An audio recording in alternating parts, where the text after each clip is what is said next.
네, 오늘도 좋은 하루 되시기 바라겠습니다. 오늘 말씀은 요한 3서 1장 9절에서 10절 말씀입니다. 내가 두어 자를 교회에 썼으나 그들 중에 으뜸되기를 좋아하는 디오드레베가 우리를 맞아들이지 아니하니 그러므로 내가 가면 그의 행한 일을 잊지 아니하리라. 그가 악한 말로 우리를 비방하고도 오히려 부족하여 형제들을 맞아들이지도 아니하고 맞아들이고자 하는 자를 금하여 교회에서 내쫓는도다. 아멘. 오늘 말씀에 보면 사도 요한이 누군가를 징계하겠다는 말씀이 나옵니다. 10절 말씀에 보면 그러므로 내가 가면 그 행한 일을 잊지 아니하리라. 여기 행한 일을 잊지 아니하리라 했을 때 이제 징계하겠다는 뜻이 이제 담겨 있는데요. 그 징계하겠다는 사람의 이름도 나오는데 디오드레베라는 이름을 가진 사람으로 나오고 있습니다. 자, 오늘 말씀에서 알 수 있는 것은 디오드레베는 교회의 큰 걸림돌이 되고 있는 것이 분명합니다. 자, 그래서 사도 요한은 내가 가면 징계하겠다고 선언하고 있는데요. 이 말은 우리가 주님 앞에 섰을 때 주님 앞에서 우리 모두 심판을 받는다라는 의미와 같다라는 것입니다. 자, 그래서 이 디오드레베가 지금 행한 일 때문에 징계를 받는다는 것인데, 이 디오드레베가 한 일이 어떤 것인지를 이제 살펴보면서 왜 징계를 받아야만 하는지, 또 더 나아가 왜 하나님 앞에서 심판을 받아야만 하는지를 살펴보면서 오늘날 우리에게 경고가 되는 말씀으로 들었으면 좋겠습니다. 자, 첫 번째는요. 디오드레베는 교만한 마음을 가지고 있었다라는 겁니다. 이 교만한 마음 때문에 징계를 받는다는 거죠. 9절 말씀 읽겠습니다. 내가 두어 자를 교회에 썼으나 그들 중에 으뜸되기를 좋아하는 디오드레베가 우리를 맞아들이지 아니하니. 여기 보면 으뜸되기를 좋아하는 디오드레베라고 기록하고 있는데요. 으뜸되다라는 이 의미는 뭐냐면 첫째가 되려는 이런 의미가 있습니다. 첫째가 되려는 이런 의미는 자꾸만 자기를 높이려는 태도를 말합니다. 자기를 자꾸만 사람들 앞에 높이려고 하는 이 마음을 성경은 교만한 마음이라고 하는 거고, 이런 사람을 교만한 사람이라고 하는 것이죠. 자, 교만이 왜 문제가 되는 것일까요? 성경은 이 교만은 굉장히 큰 문제가 있는 마음이다라고 말씀하고 있습니다. 이 디오드레베는요, 일단 그 교만한 마음 때문에 어떤 일을 했냐면 순회 선교사들을 배척했다 이렇게 나오고 있습니다. 이 순회 선교사들을 배척한 이유가 뭐냐면 교만한 마음 때문인데, 순회 선교사들이 그 가이오가 속한 교회에 오면 자기가 으뜸인데 자기가 제일 높아야 되는데 순회 선교사들이 존경을 받습니다. 그러면 자기가 제일 높은 자리에 있어야 되는데 그 밀려나는 것 같은, 이제 밀려나는 건 사실 아닌데 그런 마음을 이제 갖는다는 거고요.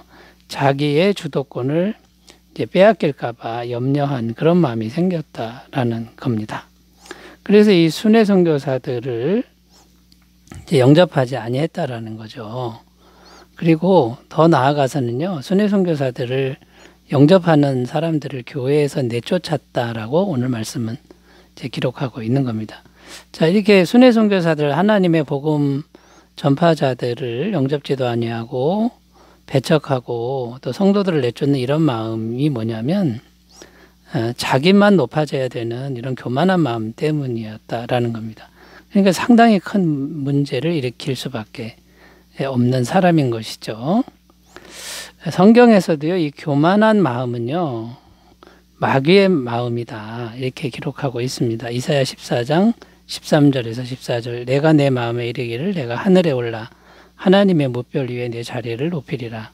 내가 북극 지폐의 산 위에 앉으리라. 가장 높은 구름에 올라가 지극히 높은 이와 같아지리라 하는도다. 이 마귀가 하나님과 같아지리라 이런 마음을 계속 가졌다라는 것이죠. 이게 이제 마귀의 마음이고, 이 마귀의 마음 때문에 반역을 꾀하고 결국은 이제 하늘나라에서 추방돼서 쫓겨나게 되는 것이죠. 성경은 이런 교만한 사람을 하나님은 물리치신다 이렇게 기록합니다. 야고보서 4장 6절 그러나 더욱 큰 은혜를 주시나니 그러므로 일러스되 하나님이 교만한 자를 물리치시고 겸손한 자에게 은혜를 주신다 하였느니라. 그러니까 하나님이 물리치는 이제 그런 사람이 교만한 마음을 가진 사람이라는 겁니다. 그러니까 이 디오드레베는 징계를 받을 수밖에 없고 하나님 앞에서 심판받을 수밖에 없다라는 겁니다. 자, 그러면 우리가 이제 여기서 생각해야 될 게 뭐냐면, 이제 우리는 하나님의 심판을 면해야 되겠죠. 자, 이 심판을 면하려면 이 교만한 마음을 극복해야 되는데, 오히려 종이 되려는 마음, 더 낮아지려는 마음을 가져야 되고, 그 다음에요, 바닥에서 섬기려는 마음, 그 방향으로 계속 노력해야 된다라는 것입니다. 마태복음 20장 27절 28절 너희 중에 누구든지 으뜸이 되고자 하는 자는 너희의 종이 되어야 하리라. 인자가 온 것은 섬김을 받으려 함이 아니라 도리어 섬기려 하고 자기 목숨을 많은 사람의 대속물로 주려 함이니라. 이 마음은 곧 예수님의 마음인 것이죠. 하나님 본체이신데 이 땅에 내려와서 가장 낮은 곳에서 종이 되셨고 사람을 섬기셨는데 목숨까지 다 내주시면서 섬긴 우리 주 예수님의 마음을 우리가 늘 가진다면 이 교만한 마음을 극복하게 될 줄로 믿습니다. 자, 두 번째 의미로 가보겠습니다. 왜 디오드레베가 징계를 받는가? 두 번째는요, 하나님을 대적했기 때문이다 라는 겁니다. 10절 말씀 읽겠습니다. 그러므로 내가 가면 그 행한 일을 잊지 아니하리라. 그가 악한 말로 우리를 비방하고도 오히려 부족하여 형제들을 맞아들이지도 아니하고 맞아들이고자 하는 자를 금하여 교회에서 내쫓는도다. 자, 이 짧은 말씀 속에 디오드레베의 악한 행위가 몇 가지 나오는데, 첫째는 사도 요한을 비방했다 이렇게 나오고요. 둘째는 순회 선교사들을 영접하지 않았다. 셋째는 순회 선교사들을 영접하는 성도를 교회에서 내쫓았다. 자, 세 가지나 나오는데 하나같이 마귀가 좋아하는 일들이라는 겁니다.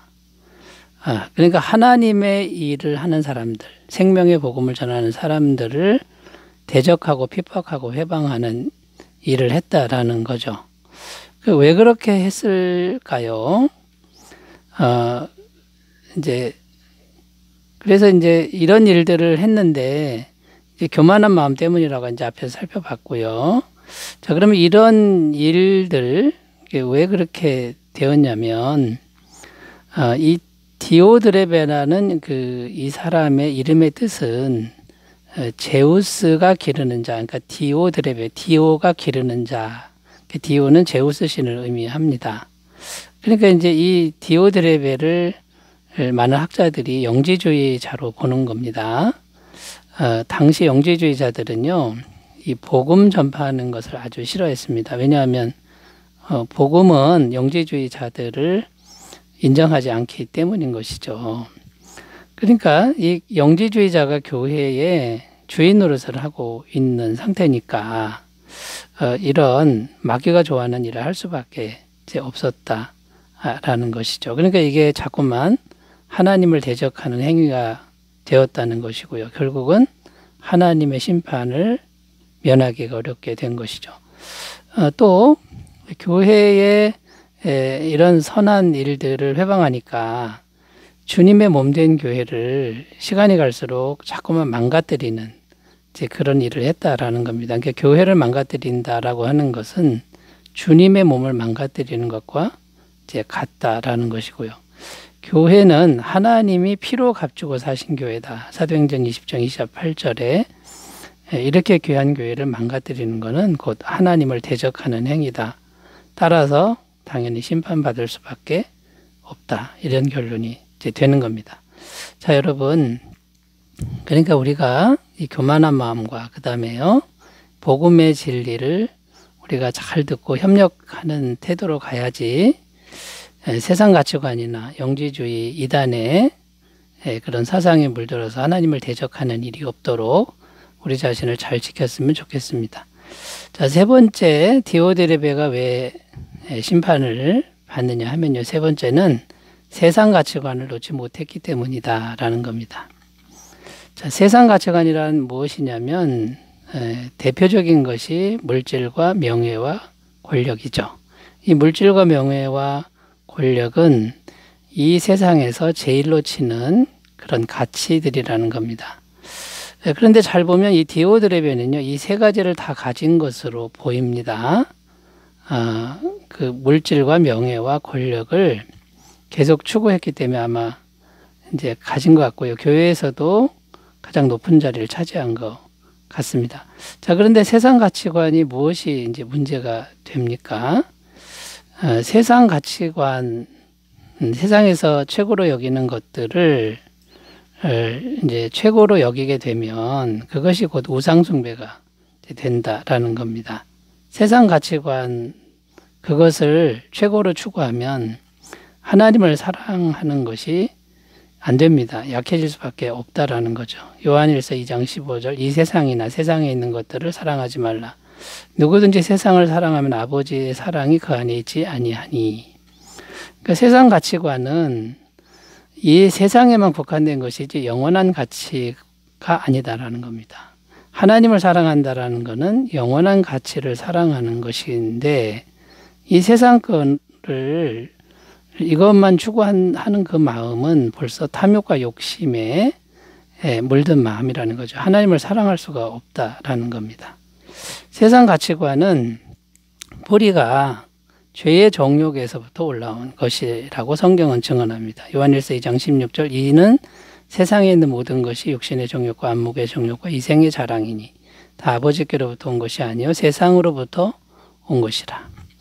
그러니까 이 세상은요, 죄로 물든 세상입니다. 그러니까 죄로 물들었기 때문에 하나님의 은혜가 단절된, 제한된, 또 유한한 세상에서 서로 싸우고 경쟁하고 해서 많이 차지한 사람, 결국 치열하게 싸워서 욕심대로 차지한 사람만이 인정받는, 결국 죄의 정욕에서 올라온 것이라는 거죠. 그러나 하나님의 나라 천국은 이 죄의 정욕이 없는 나라고, 그 다음에 이런 세상 가치관은 아무 가치가 없는 나라라는 것이죠. 근데 이 디오드레베는 이 세상 가치관을 이제 놓치지 못했다라는 겁니다. 그러니까 당연히 하나님의 나라에 가면 심판을 받을 수밖에 없다라는 것이죠. 그러면 여러분, 우리는 어떻게 해야 지혜로운 것입니까? 모든 순간에 세상 가치관을 내려놓고 오직 하나님을 의지하고 하나님의 길로 가는 것입니다. 그러면 하나님이 모든 것을, 이 세상 것을 더해 준다라는 약속의 말씀을 우리가 꼭 믿었으면 좋겠습니다. 마태복음 6장 33절, 그런즉 너희는 먼저 그의 나라와 그의 의를 구하라. 그리하면 이 모든 것을 너희에게 더하시리라. 이 말씀을 굳게 믿고 우리는 심판을 면하고 칭찬받는 일꾼들이 되시기 바라겠습니다. 기도합니다. 하나님 아버지, 우리는 항상 주님 앞에서 신실하게 살게 하옵소서. 예수님의 이름으로 기도드립니다. 아멘. 좋은 하루 되시기 바랍니다. 감사합니다.